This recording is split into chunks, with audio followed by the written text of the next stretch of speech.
মাৰুতি সুজুকিৰ এখন নতুন ইলেক্ট্ৰিক গাড়ী আছে ফাৰ্স্ট ইলেক্ট্ৰিক গাড়ী আৰু যিখনৰ নাম হ'ল ই-ভিটাৰা ফাৰ্স্ট টাইম ইলেক্ট্ৰিক গাড়ী মাৰুতি সুজুকিয়ে লঞ্চ কৰিব আৰু আটাইতকৈ ভাল কথাটো হ'ল কি সেইখন ইণ্ডিয়াত কমপ্লিটলি ম্যানুফ্যাকচাৰ হ'ব মাৰুতি সুজুকিৰ নতুন যেটো গুজৰাট প্ল্যান্ট হয় তাতে ম্যানুফ্যাকচাৰ হ'ব আৰু তাতে ম্যানুফ্যাকচাৰ হয় এখন কান্ট্ৰিত হেতু এক্সপোৰ্টও কৰিব হেতু আমাৰ কাৰণে প্ৰাউড মোমেন্ট হয় নে নহয় আপোনালোকে কমেন্টত ক'ব নাপাহৰিব ডাইমেনশনালি ই-ভিটাৰাখনৰ লেন্থ হ'ল 4.3 মিটাৰ আৰু হুইল বেস হ'ল 2.7 মিটাৰ আৰু হুইল বেস বেছি হোৱাৰ কাৰণে গাড়ীখনৰ ভিতৰত স্পেস বেছি পাব আৰু কমফৰ্ট বেছি পাব আৰু এইখন গাড়ীৰ গ্ৰাউণ্ড ক্লিয়াৰেন্স হৈছে 180 mm আৰু এইখন গাড়ী বনাইছে মাৰুতিৰ নিউ ইলেক্ট্ৰিক বৰ্ন ইলেক্ট্ৰিক প্লেটফৰ্মত আৰু সেই প্লেটফৰ্মটোৰ নাম হ'ল হাৰ্টেক ই প্লেটফৰ্ম আৰু যাৰ ফলত মানে ইলেক্ট্ৰিক গাড়ীত কি হয় আপোনাৰ যেটো বেটাৰি পেক হয় চেচিত লাগি থাকে যাৰ ফলত হুইল বেসটো দীঘল হয় আৰু হুইল বেসটো দীঘল হোৱাৰ ফলত আৰু এটা বেনিফিট হ'ল গাড়ীখনত মানে ভিতৰত স্পেস বেছিকৈ পোৱা যায় আৰু এইখন গাড়ীত ডাঙৰ LFT বেটাৰি পেক লাগি থাকিব যেটো এটা হ'ল 49 কিলোৱাটৰ এটা হ'ল 61 কিলোৱাটৰ আৰু মাৰুতি সুজুকি ক্লেইম কৰিছে 500 কিলোমিটাৰ ৰেঞ্জ পাব ঠিক আছে আমি প্ৰ্যাকটিক্যালি 500 পাই নে কিমান কম পাই হেতু চাই লওঁ কিছুমান গাড়ীত 500 ক্লেইম কৰিলেও 300 বা তাই তলত পায় যিমান বেছি পাই ৰেঞ্জ হিমানে ভাল কাৰণ ইলেক্ট্ৰিক গাড়ীত ৰেঞ্জ এংজাইটি থাকে আৰু ৰেঞ্জ এংজাইটিৰ কথা ক'বলৈ কোৱাতে মানে মাৰুতি সুজুকিয়ে এটা বিৰাট ধুনীয়া টেকনিক ওলাইছে যেতিয়া গাড়ীখন লঞ্চ হ'ব তাৰ লগত এটা মাৰুতি সুজুকি এপ লঞ্চ হ'ব E4Me এপ আৰু যিমান মাৰুতি সুজুকি সাৰ্ভিস সেন্টাৰ আছে আৰু ডিলাৰশিপ আছে আমাৰ ইণ্ডিয়াৰ লিডিং কোম্পানী হয় আৰু চাৰিওপিনে মাৰুতি সেন্টাৰ আৰু ডিলাৰশিপ আছে সব ডিলাৰশিপতে বেটাৰি পেক লাগিব আৰু তাত ধুনীয়াকৈ গাড়ীখন ৰাখি নিজে প্লাগ কৰি চাৰ্জ কৰিব পাৰিব মানে ওনাৰে গাড়ীৰ ওনাৰে আৰু সেই এপটোৰ জৰিয়তে টাইমটো স্কেডুল কৰিব পাৰিব কিমানখিনি লৈকে চাৰ্জ লাগে হেতু ইউজ কৰিব পাৰিব বহুত ফেসিলিটি থাকিব আৰু সেই এপটোৰ থ্ৰুৰে পেমেন্টও কৰিব পাৰিব বহুত ভাল ফেসিলিটি দিব কাৰণ ইলেক্ট্ৰিক গাড়ীৰ আটাইতকৈ ডাঙৰ প্ৰবলেম ৰেঞ্জ এনজাইটি এখন ইলেক্ট্ৰিক গাড়ী কিনিম দেচোন যোৰহাট যাম ক'ত চাৰ্জ দিম এনেকা পেট্ৰল পাম্প টাইপ নাথাকিব যেতিয়া মাৰুতি সুজুকিয়ে যিমান সাৰ্ভিস সেন্টাৰ আৰু শ্বৰুমত এই ইলেক্ট্ৰিক ফেসিলিটিটো থাকে চাৰ্জিং ফেসিলিটি থাকে মানুহৰ ৰেঞ্জ এংজাইটি নহয় তেতিয়া মানুহে বেছিকৈ কিনিব পাৰিব কি হয় সদায় কি Maruti সুজুকিয়ে ৰিভলিউশন create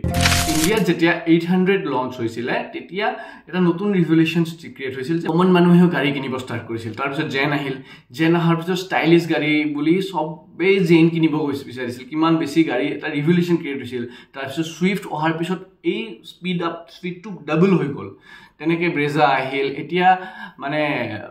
Maruti সুজুকিয়ে almost 42% market share লৈ আছে মানে অল ওভাৰ ইণ্ডিয়াত মানে প্ৰত্যেক দুখন গাড়ী ক্ৰছ কৰিলে মাৰুতি সুজুকিয়ে কৰিব বা আপোনালোকে যদি ৰাস্তাত চাই মাৰুতি সুজুকিয়ে চাব তেনেকৈ মাৰুতি সুজুকিয়ে সাৰ্ভিস দিছে আৰু এই মানে E4Me এপটোৰ থ্ৰুৰে এই সাজটোৰ থ্ৰুৰে মাৰুতি সুজুকিয়ে ইণ্ডিয়াত ইলেক্ট্ৰিক গাড়ীৰো ৰিভলিউশন আনিব আৰু ই-ভিটাৰাখনত বহুতো টেক থাকিব যেনেকৈ ডুৱেল টাচ স্ক্ৰীন থাকিব তাৰে এখন ইনফোটেইনমেণ্ট চিষ্টেমখন 10.1 ইঞ্চৰ হ'ব আৰু এখন ইনষ্ট্ৰুমেণ্ট ক্লাষ্টাৰ আৰু ইনষ্ট্ৰুমেণ্ট ক্লাষ্টাৰখন ফুল্লি ডিজিটেল হ'ব আৰু তাৰ লগতে থাকিব new twin spoke steering wheel এইটো নতুন ষ্টিয়াৰিং হুইল আহিব Maruti Suzuki twin spoke steering wheel তাতে বহুতো মানে টাচ স্পীড থাকিব টাচ স্পীডেৰে আপোনালোকে ইনষ্ট্ৰুমেণ্ট ক্লাষ্টাৰটো আৰু টাচ স্ক্ৰীনটো কণ্ট্ৰল কৰিব পাৰিব আৰু অকণমান হাইটেক হ'ব নিউ মানে মাৰুতি সুজুকি গাড়ী টাইপ নহয় অকণমান হায়াৰ ৰেঞ্জৰ মানে লাক্সাৰী কাৰ টাইপ মানে এটা ফেচিলিটিজ হ'ব আৰু লগতে ইলেক্ট্ৰিক পাৰ্কিং ব্ৰেক আৰু অটো হোল্ড ফেচিলিটিও থাকিব গাড়ীখনত আৰু ৱায়াৰলেছ চাৰ্জাৰ থাকিব ষ্টেণ্ডাৰ্ড 7 এয়াৰ বেগ থাকিব ABS EBD এইবিলাক আটাইবিলাক বস্তু থাকিব আৰু 360 degree camera front ventilated seat driver electric adjustable seat আৰু লগতে লেভেল 2 এডাস দিব এবাৰ মাৰুতি সুজুকিয়ে আৰু বহুতো ইলেক্ট্ৰনিক্স থাকিব বহুতো টেকনলজি থাকিব আৰু এইবিলাক টেকনলজি চাৰ্জ কৰাৰ কাৰণে কি লাগিব চাৰ্জাৰ সো চাৰ্জাৰৰ অভাৱ নোহোৱাকৈ মাৰুতি সুজুকিয়ে চাৰ্জিং নেটৱৰ্কটো বহুত ষ্ট্ৰং কৰিব আৰু সেইটো কাৰণে মাৰুতি সুজুকিয়ে E4Me লঞ্চ কৰিব গাড়ীখনৰ লগত একেলগে আপোনালোকৰ প্ৰশ্ন হ'ব পাৰে ঘৰৰ চাৰ্জিঙৰ ফেচিলিটিটো কি ঘৰতো অন্য ব্ৰ্যান্ডৰ নিচিনা চাৰ্জিং ফেচিলিটি থাকিব আৰু মানুহৰ মানে বাই ডিফল্ট মোবাইলত ই4মি এপটো থাকিব ঘৰতো যদি আপোনালোকে চাৰ্জ দিয়ে ধুনীয়াকৈ টাইমিংটো স্কেডিউল কৰি ল'ব পাৰিব যে ইমান সময়ৰ পৰা ইমান সময় চাৰ্জ হৈ আপুনি ছুইচ অফ হৈ যাব ডিভাইচটো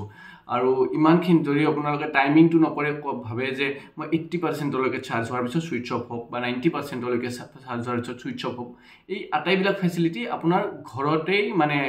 গেৰাজত ধুনীয়াকৈ ফিক্স কৰি ল'ব পাৰিব আৰু যিটো মাৰুতি চুজুকিৰ টেকনিচিয়ানে নিজে আপোনালোকৰ ফিট কৰি দিব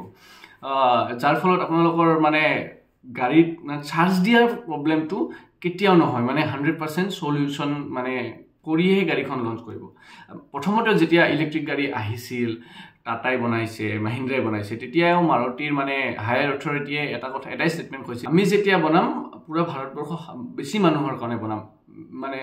লাৰ্জত মেনুফেকচাৰ কৰিম চাৰিওপিনে মানে বেটাৰী পেক মানে দিম কেতিয়াও ৰেঞ্জ এনজাইটি নহ'ব মানুহক আৰু সেই কমিটমেণ্ট যিটো কৰিছিল সেই হিচাপে মাৰুতি চুজুকিয়ে ই-ভিটাৰ এখন লঞ্চ কৰিব গৈ আছে মাৰুতি চুজুকি ই-ভিটাৰ লঞ্চ হ'বলৈ গৈ আছে গ্ল'বেলি লঞ্চ হ'বলৈ গৈ আছে আৰু ইয়াত মানে গাড়ীখন দেখিবলৈ বহুত ধুনীয়া হয় আৰু চাৰ্জিঙৰ কাৰণে নতুন সলিউশন যিটো মানে ই4মি বুলি মাৰুতিয়ে এপ লঞ্চ কৰিব সেইটো থাকিব আৰু এখন মানে 10ৰ পৰা 20 লাখৰ ভিতৰত মানে 11ৰ পৰা 20 লাখ মানৰ ভিতৰত মেক্সিমাম 18 মানত টপ মডেল আহি যাব চাগে ইমানৰ ভিতৰত এখন ভাল গাড়ী আহি আছে আপোনালোকে যদি ইলেক্ট্ৰিক গাড়ী এখন ল'ম বুলি ভাবি আছে মাত্ৰ কেইদিনমান ৰখক কাৰণ 1 মান্থ মানৰ ভিতৰত ই-ভিটাৰ লঞ্চ হৈ যাব যদি আপোনালোকে তেনেকুৱা গাড়ী এখন ভাবি আছে তেতিয়া এটা অপচন আপোনালোকৰ কাৰণে খুল খাই যাব আৰু ই-ভিটাৰখনত মানে বহুতো সেগমেন্ট ফাৰ্স্ট ফিচাৰ্সও থাকিব আৰু বহুত প্ৰিমিয়াম হ'ব গাড়ীখনৰ ভিতৰৰ যিবিলাক মানে মেটেৰিয়েলছ হয় সেইবিলাক বহুত প্ৰিমিয়াম হ'ব আৰু আমি আগতে ডিসকাস কৰিছো গাড়ীখন বহুত বেছি পাৱাৰফুল হ'ব মাৰুতি চুজুকিৰ আটাইতকৈ পাৱাৰফুল গাড়ী হ'ব এখন সো দুদিনমান ধৈৰ্য ধৰক মাৰুতি চুজুকিৰ ই-ভিটাৰ লঞ্চ হৈ আছে কিজানি কালি আপোনাৰ গেৰেজৰ ভিতৰত ই-ভিটাৰ থাকে মোৰ যদি ভিডিওটো ভাল লাগিছে প্লিজ সাবস্ক্ৰাইব কৰি দিব আৰু এনেকুৱা ইনফৰ্মেটিভ ভিডিও যদি আপোনালোকে ভাল পায় প্লিজ কমেন্টত ক'ব মই এনেকুৱা ইনফৰ্মেটিভ ভিডিও আপোনালোকৰ কাৰণে আগত আনি থাকিম আৰু যদি কিবা মোৰ ভুল ত্ৰুটি থাকে আপোনালোকে কমেন্টত মোক আঙুলিয়াই দিব তেতিয়া মই নেক্সট টাইম এইবিলাক ঠিক কৰিব পাৰিম সো আৰু যদি গাড়ীৰ বিষয়ে কিবা জানিব বিচাৰিছে তেতিয়া হলেও মোক আপোনালোকে কন্টাক্ট কৰিব পাৰিব মোৰ কন্টাক্ট নম্বৰটো ডেসক্ৰিপচনত দিয়া আছে আপোনালোকে মোক কন্টাক্ট কৰিব পাৰিব আৰু ইনষ্টাগ্ৰামতো ডিএম কৰিব পাৰিব সো থ্যাংক ইউ সো মাচ ভিডিওটো চোৱাৰ কাৰণে